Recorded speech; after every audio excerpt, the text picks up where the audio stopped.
Hello there and welcome back. So this video you are seeing is not the average blink program using HAL delay. Instead, this is working by using a timer peripheral, and that is what we are going to learn about in this video. Let's get started. So in the previous episode, I taught you about the theory of the timer peripheral, and I stated that we are going to start learning how to write code to control the basic timer. Before we start, I didn't share this formula with you because I wanted to keep the video short. Now, remember that I said how you configure the prescaler or the period register values in your timer peripheral is going to determine how frequent the interrupts are going to be raised to get the attention of the processor. And all of these is related by this formula you see right here.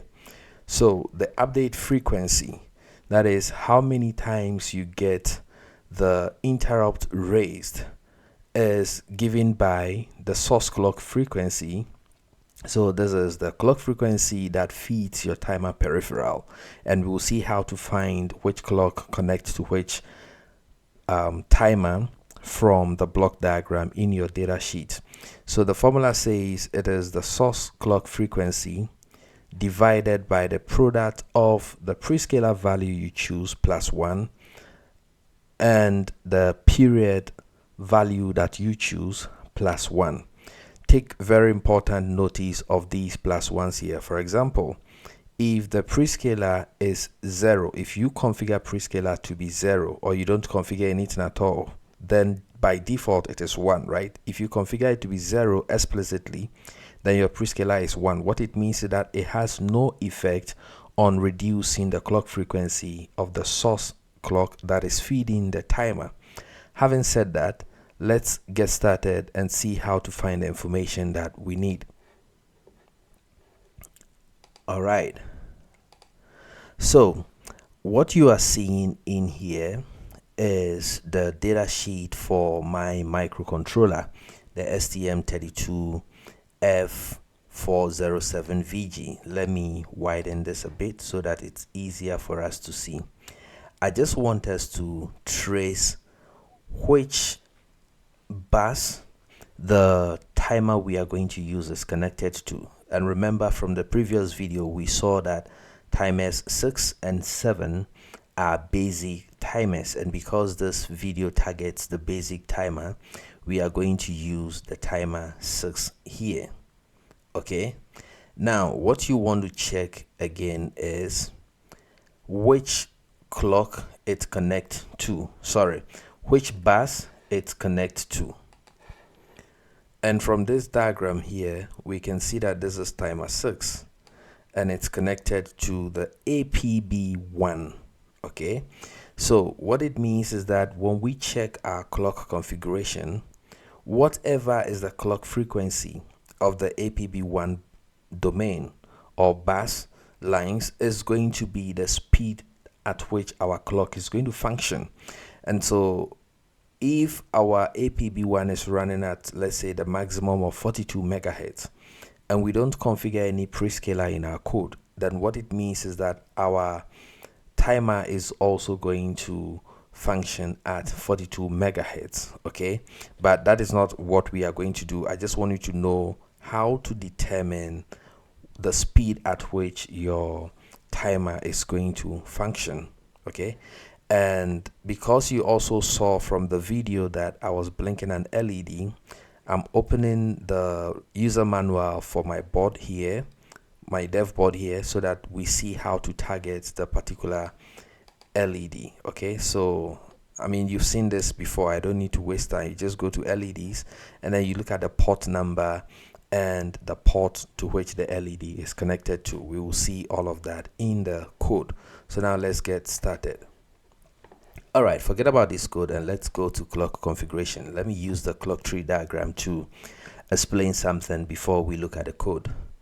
So the code you are going to see after this scene is written to use HSI. So I'm not using HSC, I'm not using PLL. I just want to keep it simple so that you can focus on the subject matter of this video. So we are going to use HSI, and for my particular board, you can see that my HSI is configured to run at 16 megahertz, and the AHB prescaler is 1, so HCL runs at 16 megahertz. And over here, I've not also configured any prescaler for APB1. Okay, so what it means is that anything that is connected to APB1 is also going to run at 16 megahertz, right? And when you check this, you can see that timer 6 is connected to APB1. So as it stands now, if I write my code to mimic this particular clock configuration, what it means is that timer 6, which is connected to APB1, is going to run at 16 megahertz. Look at it, it says APB1 timer clocks. So all the clocks that are connected to APB1 are going to run at this particular frequency here. All right, now let's look at the code. So I've stripped down everything you've seen from the previous videos so that we can focus on what we want to do here. What you want to see first is this init user LED 3. I'm just targeting the user LED 3 on my board, and that is connected to the pin 14 of the GPIO port D. You've seen this code several times, so I'm not going to spend time explaining it. And after that, I call a function called init timer 6. Now I want you to take notice of line 8 here. On line 8, I have declared a variable called TIM6, which is of type TIM handle type def. This pattern you will see a lot when it comes to peripheral access control in STM32, where the particular struct that lets you manage or control a peripheral is known as a handle type. Okay, so this TIM here basically means it's a handle type definition for the timer peripheral. And the reason why I have declared it outside of any function is because I need it to be global. We will have to modify it in the init timer 6 function, and also outside of it when necessary. Okay, that is why I have declared it as a global variable here. So now let's go into the init timer 6 function to see what's going on in there. Of course, it's a timer peripheral, but even it also needs its own clock source. If you have forgotten anything at all, remember the formula you saw not long ago, that there is a relationship between the frequency at which the timer is going to update its counter register. So there's a relationship between that and the speed of the clock that controls it. And we saw that from the data sheet that timer 6 is connected to the APB1. So this is enabling clock access to the timer 6 peripheral. Without this, anything else you do is not going to work, because it will be like the timer peripheral doesn't even belong to the microcontroller. It's dead to the microcontroller. Now we say HTIM6.instance is equal to TIM6. So these are all definitions that are available from HAL, and as you can see from here, it's just a definition to the base address of the timer 6. Because we haven't started bare metal, I usually don't concern myself with explaining these ones to you. But the instance, and again, this is a pattern you will see in all handle type defs for all the peripherals that we'll be talking about in this course. So we say HTIM6.instance is equal to TIM6, so we are targeting timer 6, right? And I've left some comments here just to help your understanding of the code.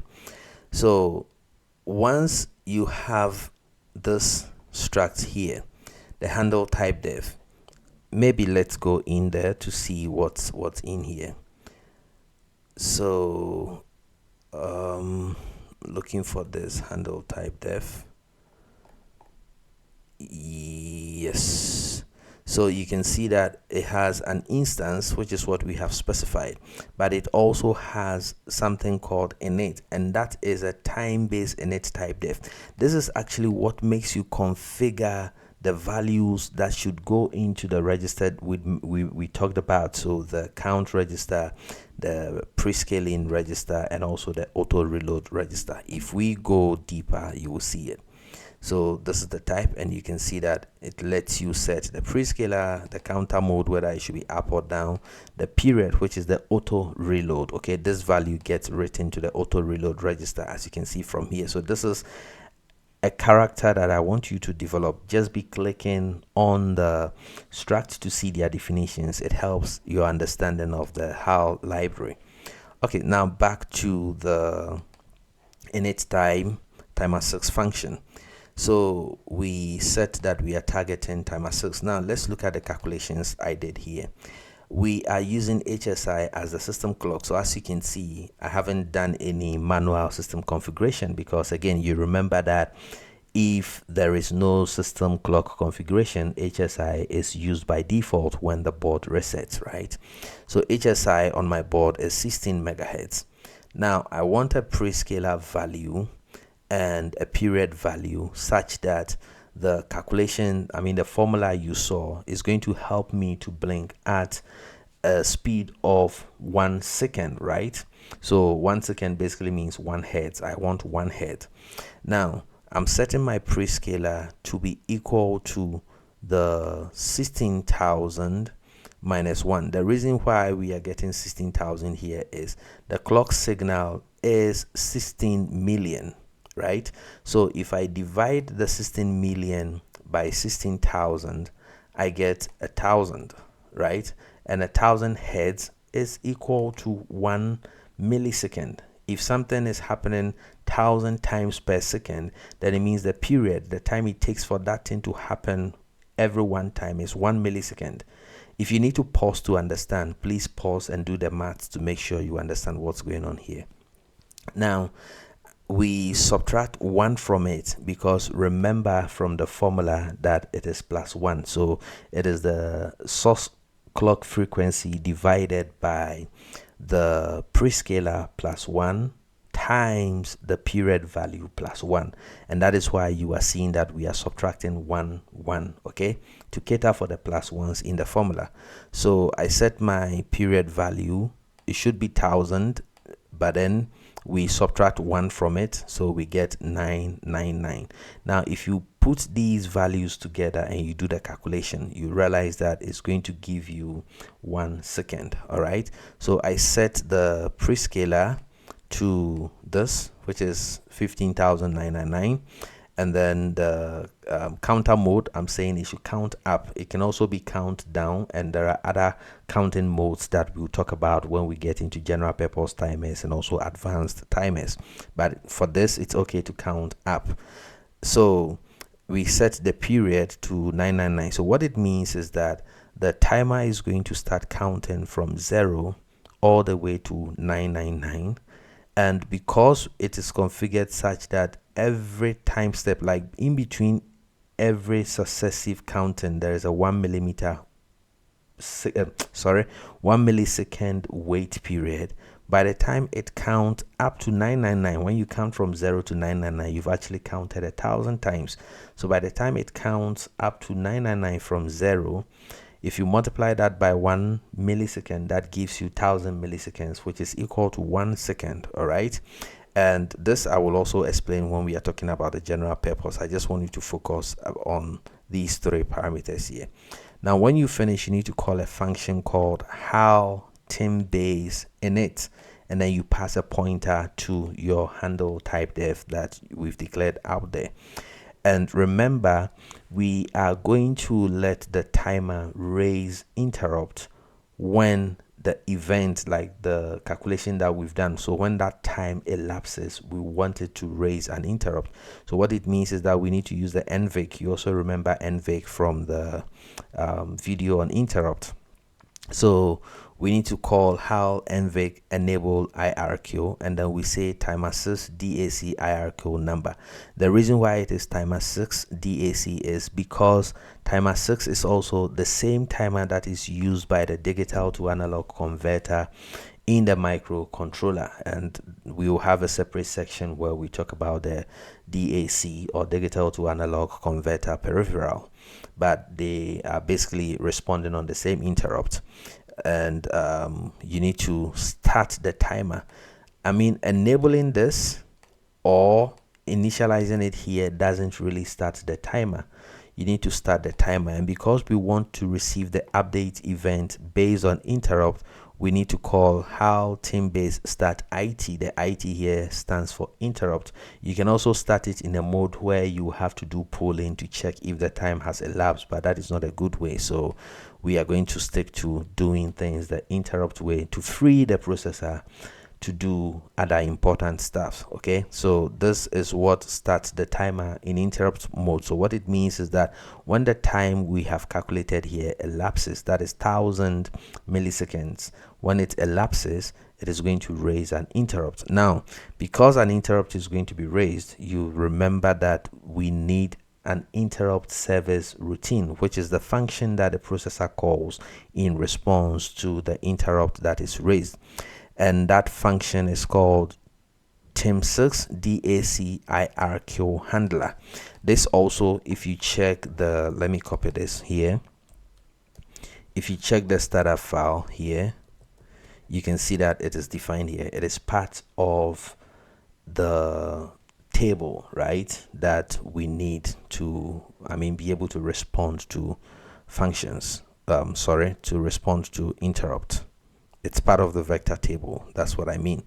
Now, in this ISR, all we are doing is we are calling a HAL function called HAL TIM IRQ handler, and then we pass the handle type def that we have here. This is also a pattern you will see a lot in the kubehal library, where in every interrupt service routine you call a corresponding HAL function, and in the definition of that HAL function, it is written to call some other weak function that you should override so that you determine what your code should do. And in there, they take care of clearing the bit that is set in NVIC to indicate that this interrupt has happened and has been responded to. Okay, so it's very important to follow this pattern. I can prove to you. I'm just going to copy this function name. So by the way, this is the weak function that we have to override to determine what should happen. And in here, because this particular callback here, this timer 6 DAC IRQ handler can be called for either timer 6 used as standalone or the DAC peripheral, we need to also check what particular timer is raising that, and it's not even calling it for just timer 6. Any other timers that have also registered for interrupt will also be following the same pattern. So we need to check. So in here, I'm just checking if, so you see, when it's called, it passes the handle type def to this callback function. And so in there, you check if the instance is equal to timer 6, then you do what you want to do. If it is timer 6 that is interrupting the processor, telling the processor, hey, it's time up for whatever you asked me to do, so that the processor can do. And in our case, we are just toggling the LED. So what it means is that if it is off, we set it on. If it is on, we set it off. And I can prove to you, you just click.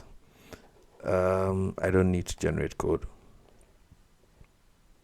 And you can see that this code compiles, and I have already loaded it onto the board. So if I play the video that I recorded, and I did this because my camera for the workbench sucks, so I recorded with my phone so that you can have a sharper video.